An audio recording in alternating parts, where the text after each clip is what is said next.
తనకి ఇస్తుంటే ఉందిగా.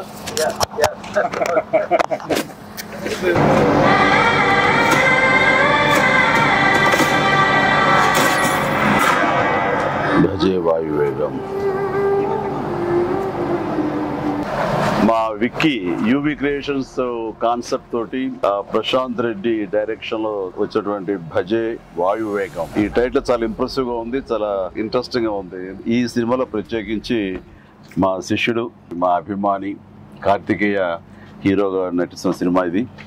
అండ్ తను నాకు ప్రత్యేకం. దానికి చాలా కారణాలు ఉన్నాయి. తను చిన్నప్పటి నుంచి నన్ను అంతగా అభిమానించే వ్యక్తి, నా అభిమాని. ఒక హీరోగా ఇలాంటి మంచి సినిమా చేయడం వల్ల అది ఎప్పుడు బాగుండాలని మనస్ఫూర్తిగా నేను కోరుకుంటాను. ఆ రకంగా నా best wishes always with Karthikeya. And then young directors like Prashanth Reddy లాంటి వాళ్ళు రావాలి. అలాంటి యంగ్స్టర్స్ ఎంతమంది కొత్త కాన్సెప్ట్స్తో వస్తే ఈ తెలుగు ఇండస్ట్రీ అంత ఫ్రెష్గా ముందుకు సాగుతూ ఉంటుంది.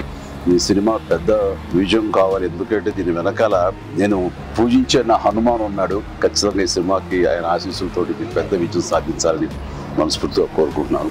అండ్ టీజర్ చూసినంత వరకు నాకు అనిపించింది ఏంటంటే ఇది ఫాదర్ అండ్ సన్ మధ్య ఉండే ఒక చక్కటి రిలేషన్, ప్లస్ యాక్షన్ కూడా చాలా బాగుంది. ఇంతకు మించి నాకు స్టోరీ కొంచెం తెలిసినా సరే ఎక్కువ లీక్ చేయదలుచుకోలేదు, చెప్పదలుచుకోలేదు. Don't worry. So all the very best.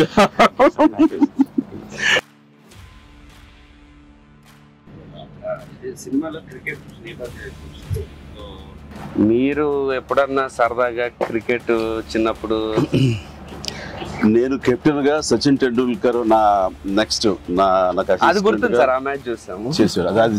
అది విన్నర్. ఆ మ్యాచ్ చూశారు చాలా మంది. అది చూసేది మాత్రాన, అది నేను పార్టిసిపేట్ చేస్తే మాత్రాన నాకు బ్యాట్ పట్టుకోవడం వచ్చు, బాల్ ఎరగొట్టవచ్చు అనేది మాత్రం అనుకోవద్దు. నాకు అస్సలు క్రికెట్ రాదు. క్రికెట్ మీద ఇంట్రెస్ట్ కూడా అంత మాత్రమే. అంటే దానికి కారణం ఏంటంటే చిన్నప్పుడు బ్యాట్ తీసుకుని నేను కొట్టాలని చూశాను. వాడెవడో నన్ను కొట్టాడు నా బొట్టనేల మీద. ఇప్పటికే ఇంజరీ ఉంది ఇట్లాగా చూడు స్వెట్. ఇంకా అప్పటి నుంచి మళ్ళీ బ్యాట్ పట్టుకోదలుచుకోలేదు, ముట్టుకోదలుచుకోలేదు ఆ భయంతో. బహుశా వాళ్ళు నన్ను ఫీల్డ్కి రానివ్వకుండా చేయడం కోసంగా చిన్న ప్రయత్నం చేశారు. చిన్నప్పుడు 8th 9th class 10th class అప్పటి మళ్ళీ ఎప్పుడు బ్యాట్. అలా వెళ్ళండి. సచిన్ మీ క్యాప్టెన్సీలో ఆడేవాడు కాదు కదా సార్? ఏదో మనం రాసి పెట్టింది అంతే. ఇప్పుడు ప్రొడ్యూసర్ డైరెక్ట్ నాతో ఆడుకుంటారు. అది ఆడ తప్ప వేరే ఆడలేదు. విశ్వంబర నుంచి ఏమన్నా చిన్న లీక్ ఇస్తారు, త్వరలో ఇస్తారు. లీక్ చేస్తాను, లీక్ చేయకుండా ఉంటానా?